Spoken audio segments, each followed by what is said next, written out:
Bismillahirrahmanirrahim. Alhamdulillahi rabbil alamin. Wa ashhadu an la ilaha illa Allah wahdahu la sharika lah. Wa ashhadu anna Muhammadan abduhu wa rasuluh. Sallallahu alayhi wa ala alihi wa ashabihi ajma'in. E falenderojmë Allahun subhanahu wa ta'ala, Zotin e botëve. Dëshmoj se vetëm Allahu azza wa jall meriton të adhurohet dhe dëshmoj se Muhamedi është robi i Allahut dhe i dërguari i tij. Salavat dhe selame dërgojmë mbi të dërguarin ton, mbi familjen e tij dhe mbi gjithë shokët e tij. Vazhdojmë me komentimin e librit Mëkatet e mëdha, po autori në vazhdim thot Babul Jahale, kapitulli i ignorancës. Autori në këtë kapitull sjell një ajet dhe dy hadithe ku na përkujton se çfarë pasoja shka ignoranca, padituria. Realisht Allahu azza wa jall e krijoi njeriu që ta njeh Allahun azza wa jall dhe ta adhurojë atë. Kurse njeriu që është ignorant dhe të mos e njeh fenë Allah subhanahu wa ta'ala, për cilën ka ardhur në këtë dunja, për cilën është kriju, kjo është fatkeqësia më e madhe për njeriu. Autori sjell ajetin kuranor ku Allahu azza wa jalla thot: "Wa laqad zara'na li jahannama kathiran min al-jinni wal-ins lahum qulubun la yafqahuna biha." Thot ne shumë gjin dhe njerëz shumë e gjin dhe njerëz kemi përcaktuar për xhehenem, pra se vendi i tyre do të jetë xhehenemi. Lahum qulubun la yafqahuna biha. Ata kanë zemra, por nuk kuptojnë. Por janë ignorant, nuk kuptojnë, nuk e njohin Allahun, nuk e kuptojnë madhështinë e Allahut, e gjana të kësaj natyre. Thonë prej shkaqeve të para që Allah azza wa jall i përmend pse vendi i tyre do të jetë xhehenemi, thotë sepse ata kanë zemra, por nuk kuptojnë.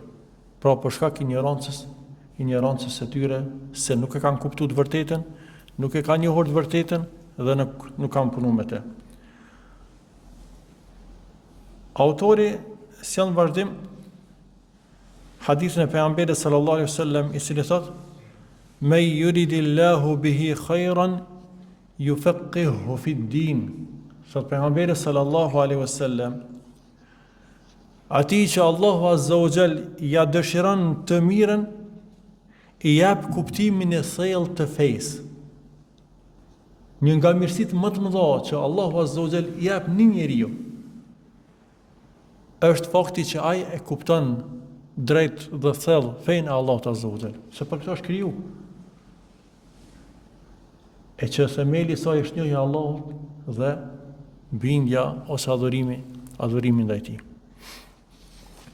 Pastaj autori sjell hadithin e radhës ku tregon se sa përfundim i keq është përfundimi i atyre që nuk din, i atyre që janë të dyshimt. E kena përmend edhe të kapitulli i dyshimit atje, se si dy melekt kur e pyesin njeriu në pyetjet e varrit, në ato 3 pyetjet e mëdha, kush është Zoti jot, cila është feja jote dhe kush është i dërguari jot, dhe kemi treguar se si besimtari përgjigjet se Zoti im është Allahu, feja ime është Islami dhe se i dërguari im është Muhamedi sallallahu alaihi wasallam. Vazhdon hadithi thot: "Wa anna al-murtab huwa alladhi yaqulu idha sa'alahu al-malakan ha la adri." Vazhdon të thot pejgamberi sallallahu alaihi wasallam, ndërsa ai dyshuesja, ai që s'është i bindur, thot kur dy melek e pyesin, thot a, nuk e di. Nuk e din.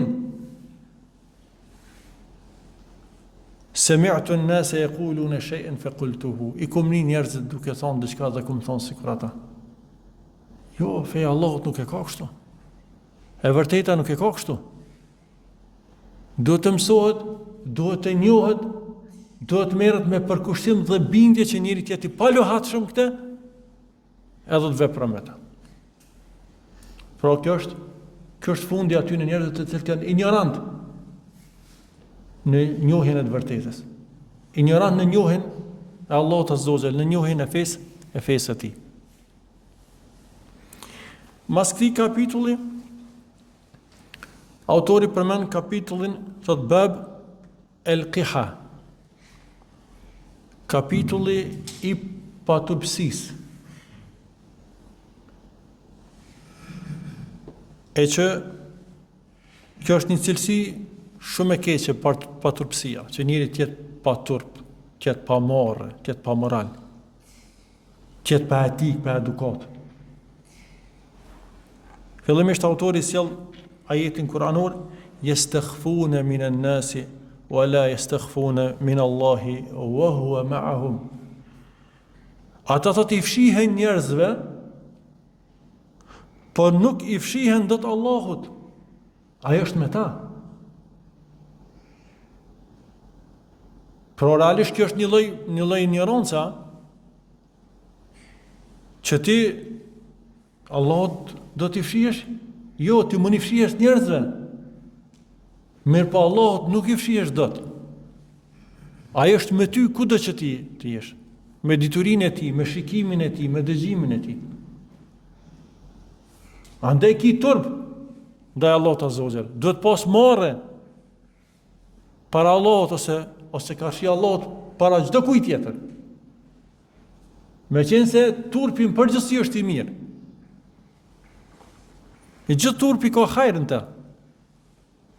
Mirë, po nëse diçka duhet njëri të turprohet prej njerëzve për një çështje të caktuar. Allah është i pari nga i cili duhet të kemi turp dhe duhet të kemi marrë. Autori sjell në vazhdim hadithin e njohur, ku i dërguari sallallahu alaihi wasallam thot: "Inna mimma adraka an-nasu min kalami an-nubuwwati al-ula idha lam tastahi fasna' ma shi't." Sot pejgamberi sallallahu alaihi wasallam ndër fjalët e profecisë së hershme, pra që e kanë thonë gjithë pejgamberët më herët, që kanë arritur njerëzit, pra ndër gjanat që nuk abrogohen, çështja e besimit vëllazën, çështja e etikës dhe moralit, ligjet rreth tyre ose e vërteta e tyre nuk ndryshon. Ndryshojnë adhurimet, ritualet, format e adhurimeve, e ligjeve të tjera, por jo besimi është një. E vërteta rreth gjanave që ekzistojnë, që duhet besohen, rreth gajbit ose rreth moraleve është e njëjtë të gjithë pejgamberët. Sot ndër fjalët e profecisë së hershme që ju ka arriti njerëzve, është edhe kjo fjalë: nëse nuk i marrë, bëj çka dush. E që kjo fjalë mund ta ketë kuptimin e paralajmërimit dhe kërcënimit, a? Nëse s'ki marrë, bëj çka dush, po dije që ke më dhënë llogarimet për ta. Po kjo është një nxitje që njëri të ketë marrë, një nxitje që njëri të ketë turp. Se turpi e mbron njeriu nga shumë e shumë të këqija. Dhe ne dim që në historinë e popullit tonë një prej kodeve të edukatës dhe të mirësjelljeve e që i ka rrit njerëzit shumë është kodi i marrës dhe turpit, mos e marrë. Këtë këtë që dojnë me shly prej fjalorit tonë, prej jetës tonë. Po kjo fjalë mund ta ketë edhe kuptimin tjetër që nëse nuk i marrë, bëj çka dush, mund të jetë kuptimin edhe nëse nuk ka marrë, bëne, a? Që do thotë që nëse është një punë që ka marrën të, duhet këtë marrë, atër ki kujdes dhe mos e bë. Po nëse është një çështje që nuk është marrë, atëherë është e lejuar. Dhe të dy kuptimet janë të sakta.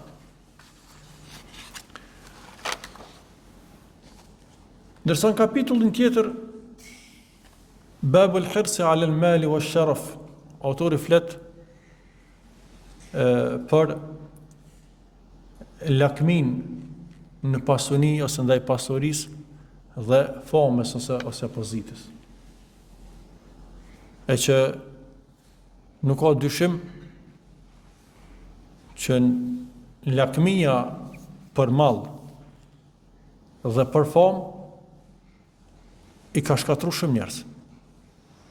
Dhe shikoni se si e përshkruan pejgamberi sallallahu alajhi wasallam rrezikun e këtyre dy gjonave. Sot pejgamberi sallallahu alajhi wasallam ma dhibani ja'iani ursila fi zaribati al-ghanam bi afsada laha min hirs al-mar'i 'ala al-mali wash-sharaf li dinihi. Sot pejgamberi sallallahu alajhi wasallam dy ujq të uritun, nëse e sulmojnë një kopi të deleve, nuk mund ta shkatrojnë më shumë, edhe pse janë dy, janë dy, anë e din veç një ujk, se çka është gjendje me bo. Mirë po të janë dy, dhe të uritun, sot delen do ta plasin, sot delen do ta lëndojnë, sot domin do ta bojnë. Sot mirë po nuk janë ma të dëmshëm, nuk do të shkatrojnë ma shumë në atë kopi, se sa lakmia dhe insistimi i njeriut për pasuri dhe për famë në dinin e tij. Pra e shkatrojnë fejnë e tij. Asa ata dy ujq të uritur nuk mundën me bë dëm në atë të risht, se sa që bën lakmia, çka i bën fesë e njerit, lakmia për mall edhe për famë. E lakmia për mall në shumë aspekte, se disa njerëz janë sprovum, e dojnë mallin për me arrit qëllimet e veta, dëshirat e veta. Dhe kur kanë mall, pasuni, ato shfrytëzojnë si mundësi për me ardhë me realizu dëshirat tekat e veta që i kanë. Ose për me ardhë deri te malli me realizu dëshirat e veta, nuk shohin pastaj a fitojnë me halal apo me haram. Se lakmia e madhe për mall, për me arrit qëllimet caktume, atëherë nuk ka pengesa për ta se cila është ajo forma që arrin deri te malli. Por ana tjetër, ka njerëz që kanë lakmin për mall dhe vetëm për mall. Veç dojnë me mbledh. Ju bëhet smundja ajo. Nashta as për veti nuk shpenzon. As për veti nuk harxhon. As për tjerët. Veç mbledh. Nashta është i shtym në mosh, ka pasuni, ka kapital, nuk shpenzon as për shëndetin e tij, as për kujdesin ndaj vetvetes, as për kur gjë.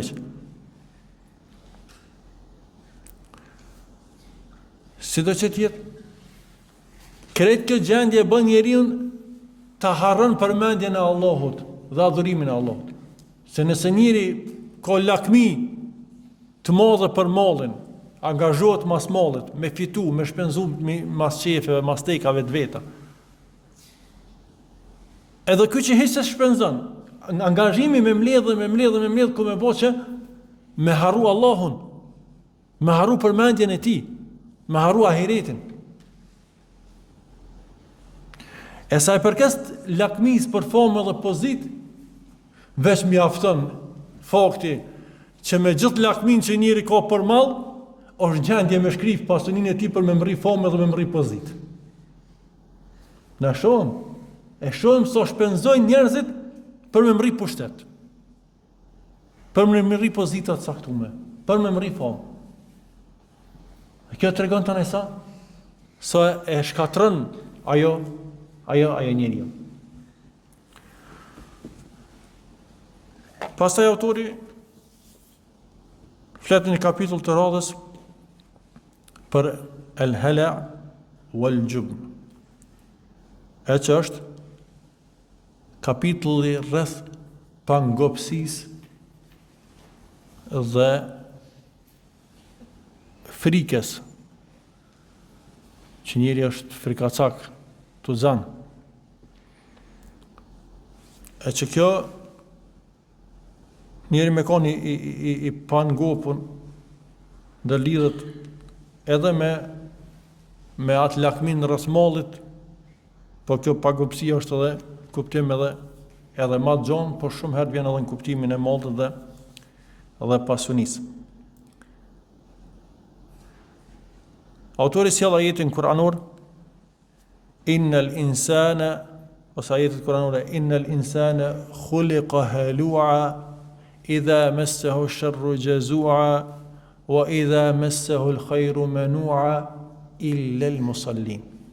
Sot Allahu azza wa jall, njeriu është kriju i pangopur, i jetur për gjithçka. Kjo natyrë e njerit, kjo cilësi, kjo sifat i njerit, fatkeqësisht është e njerit, është dobësi e njerit. Dhe që shprehet ajo? E komenton ajetin në vazhdim. Nëse ati vjen një e keqe, dëshpërohet. Goditet me diçka që dëmton, që është e keqe për të dëshpërohet. Wa idha massahu al-khayru manu'a, e nëse vjen e mirë, pengon, sjap. Me hub diçka, me herë dëshpërohet. Po nëse fiton diçka ose ka i japet një begati Allahut, nuk i jap tjerëve. Do të ndodh veç për veti.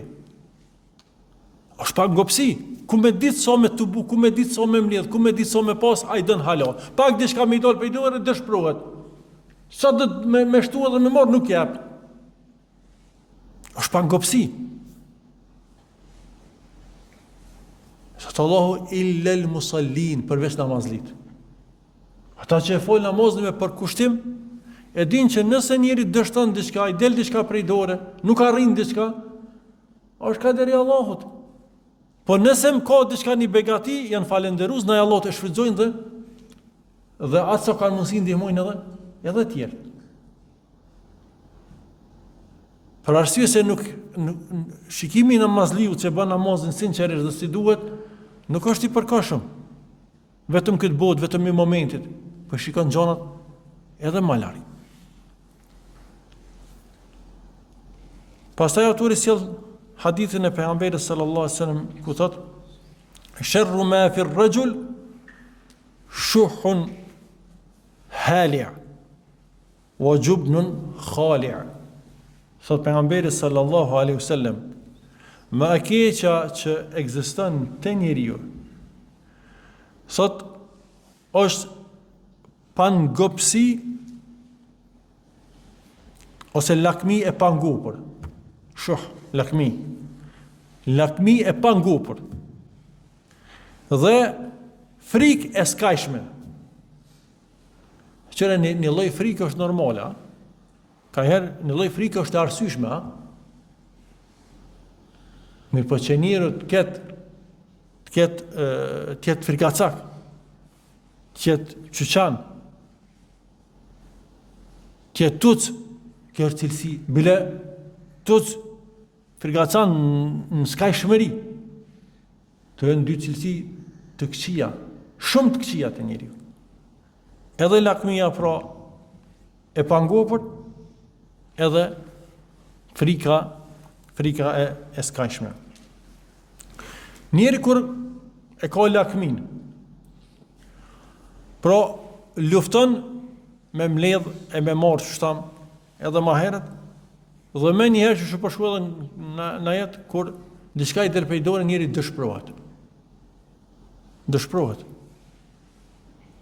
Kjo është ajo pangopsia. Nuk ngopet me marrë dhe dënë që kur gjë mos me i dolë, si t'i del, e kop dëshpërimi. Ose lakmia Shpjegohet ndryshe edhe, që thojnë edhe tana populli, nuk njihet kur njeri. I pangishëm. Për ata kanë atë ngjajshmërinë, lakmia, pangopsia, domethënë janë terma të përafërt edhe ngjashëm që kanë ardhur në tekstet sheriatike. Thuhet se nuk mund të bashkohen te një njeri lakmia dhe njohja Allahut Azza wa Jall. Sepse një njeri që e njeh Allahun Azza wa Jall, ai din se Allah është ai që jep dhe ai që merr. Ai që njeh Allahun, bujarinë e Allahut, nuk i friksohet varfënisë. Andaj nuk bohen bashk këto gjona. Njeri që beson në Allahun, ka bindje te ai, ka mendim të mirë te ai, ka bindje në premtimin e Allahut subhanahu wa taala.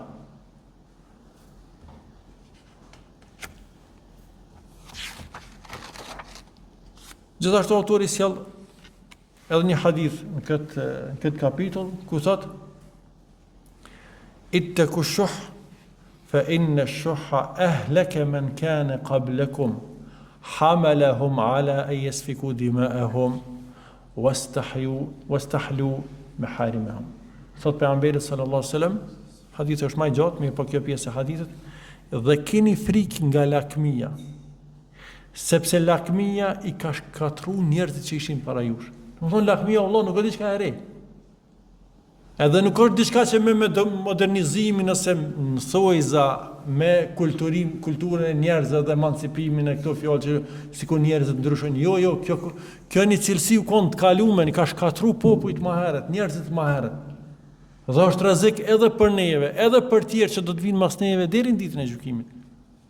Sot keni frikë lakmisë, sepse ajo i ka shkatruar njerëz para juve. Saqë i ka shty ata të derdhën gjakun e njëri tjetrit. Shumë njerëz pse ndodhen vrasjet? Për shkak lakmisë. Për shkak luftës që kanë edhe shtymjes që kanë në zveti për me arritë dhe me marrë diçka. Dhe i ka shty me i leju haramet e Allahut, ndalesat e Allahut. Qoftë përgjithësi, qoftë disa prej tyre, që konkretisht edhe kem shembuj të caktuar që Allah Azza wa Jall ka sjell në histori të popujt më herët që i kanë bë halal gjëra që Allah Azza wa Jall i ka bë haram. Gjithashtu, autori flet edhe për një temë tjetër, meqense po mundohem mos mundon shumë në çdo kapitull, meqense të gjitha secila temë është e rëndësishme, por kjo një përkujtim edhe që me ecë sa më shumë edhe me librin. Thot në vazhdim autori Babul Bukhl, kapitulli i kooperacisë. Lakmia është më e gjonë se sa kooperacia. Kooperacia zakonisht vjen rreth mallit, pas koopras në basuni. Meqense mund përdoret edhe në kuptimet e tjera po marr rrallë, sikur që ka ardhur njëri ma koprasi, prej njerëzve që janë ma koprasi, janë ata kur përmendet pejgamberi sallallahu alajhi wasallam dhe nuk dërgon salavat mbi ta. Është përmend koprasi. Mirë për lakmia ka kuptim më të gjatë. Allah subhanahu wa taala në dy vende në Kur'an, në surën Al-Hadid, po edhe në surën An-Nisa, kur flet për mendje mëdhejt, për kryenisht mendje lartë, thot alladhina yabkhaluna wa ya'muruna an-nasa bil bukhl. Allahu i përshkruan, thot ata janë koprac për veten e tyre pra, dhe i shtyjnë njerëzit e tjerë në kooperaci. Pra nuk mjaftohen që vetë në kooperaci, po edhe nxisin kooperaci. Dhe subhanallahu kjo është një dukuri për gjitha cilësitë e këqija. Ai që është kooperac do në edhe tjerë me kon kooperac, ose ai që është i pamëlshëm do në edhe tjerë me kon i pamëlshëm. Ai që është rënc, nuk do veç ai mu dallu që është rënc, po do në edhe tjerë me rajt se veç ai është një pozitë më të vështirë. Kështu që Allahu i kritikon këta njerëz cilët pra janë kopras dhe urdhrojnë në koprasi. Gjithashtu Allah subhanahu wa taala i lavdron në Kur'an njerëz të cilët i japin, nuk janë kopras me nol hakun e të varfërit, hakun e nevojtarit, hakun e atij që ka nevojë. Sot Allah azza wa jalla i lavdron në Kur'an besimtarët e mirë ku thotë wa fi amwalihim haqqun ma'lum lis-sa'ili wal mahrum. Sot dhe në pasuritë e tyre caktojnë një pjesa, një hak, një të drejtë për lypsin dhe nevojtarin.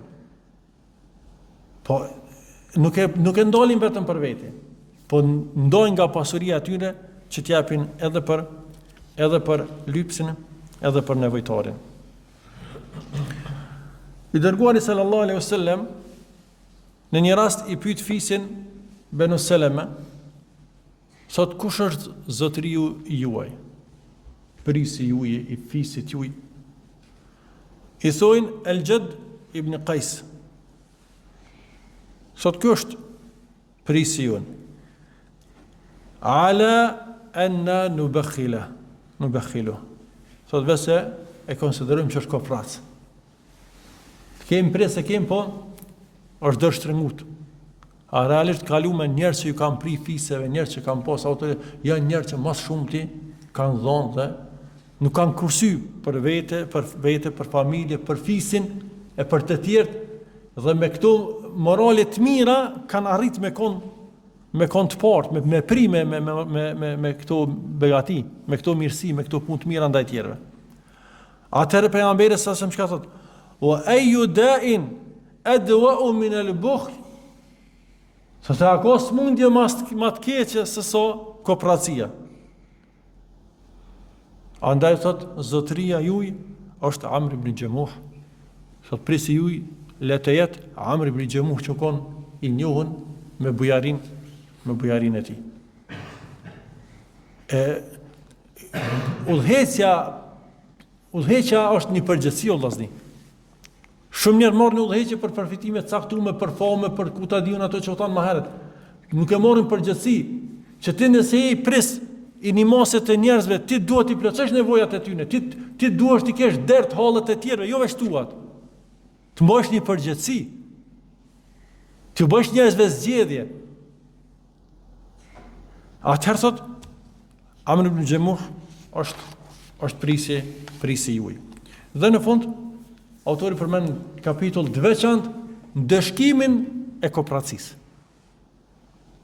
Po cili është ndëshkimi i kooperacisë dhe njerëzve që janë kooperac. Autori flet ose sjell fillimisht ajetin kuranor se yutawquna ma bakhilu bihi yawm al-qiyamah. Në këtë ajet është më gjatë flet për kooperacinë Allah azza wa jall, dhe thotë se do të ngarkohet atyre në qafë kooperacia atyre. Dhe kështu njerë gjitha gjunat do t'i ngarkohet njerit në shpinën e ti, në qafën e ti. Sa dhe ajo kooperaci do t'u ngarkohet në qafë atyre ditën e kiametit. Pra ditën kur do dalim para Allahut subhanahu wa ta'ala. Dhe kjo ajet është kërcënues për ata, këto që janë gjunat më dha, janë mëkatet më dha. Pastaj pejgamberi sallallahu alaihi wasallam kur pyetet nga një grup për me dhon sadaka, sot e nxit pejgamberi sa të jap sadaka dhe i thot la tu'i fa yu'i Allahu alayk. Sot mos ndalon nga dhonja. Mos ndalon nga dhonja sepse edhe Allahu ndalohet nga dhonja për ti. Të më thonë ti jep, Allahu do t'jep. Nëse ti ndalon nga dhonja, edhe Allahu do të ndalon. Ose pjesa e dytë e hadith ose transmetimi tjetër, irdhahi, jep, qoftë edhe pak. Normal, nuk është fjala për me lanë keq veten ose me dëmtu veten. Po me eduku njeri me veten me dhonë qoftë edhe pak. Jep qoftë edhe pak. Jo rudhahu laki. Sot edhe ty ka më vazhdu me torë dhuratat edhe dhuntit e Allahut subhanahu wa ta'ala. Dhe hadithin e fundit që sjell autori hadithi i njohur, që çdo ditë zbresin dy melek që bojnë doan për ata që japin dhe kundër atyre që nuk japin, dhe doja e tyre është kjo: Allahumme a'ti mumsikan telefa wa a'ti munfiqan khalafa. Ta dy melek bojnë lutje: o Zot, shtoj, domethënë atij që dhuron edhe që jap dhuruesit, dhe shkatroj pasurinë koprasit, ose e kundërta fillimisht përmendet: o Zot, shkatroj pasurinë ose atë kopracinë e koprasit, pasurinë që ai nuk jap prej saj, dhe kompenzoja ose zëvendësoja atij i cili dhuron. Lutim Allah subhanahu wa taala na jap dituri të dobishme, ta njohim Allahun azza wa jalla dhe fenë e tij, të punojmë me ta. Mos ta bëjmë prej atyre që janë ignorant, prej atyre që janë të dyshimt, po të jemi të bindur në fenë e Allahut azza wa jalla, të kemi cilësi të mira, të ruhemi nga lakmia, nga kopracia, nga pagopsia. Allah te bareke ve taala na bashkoft gjithë në punë dhe vepra të mira. Wa sallallahu wasallam ala nabiyina Muhammad.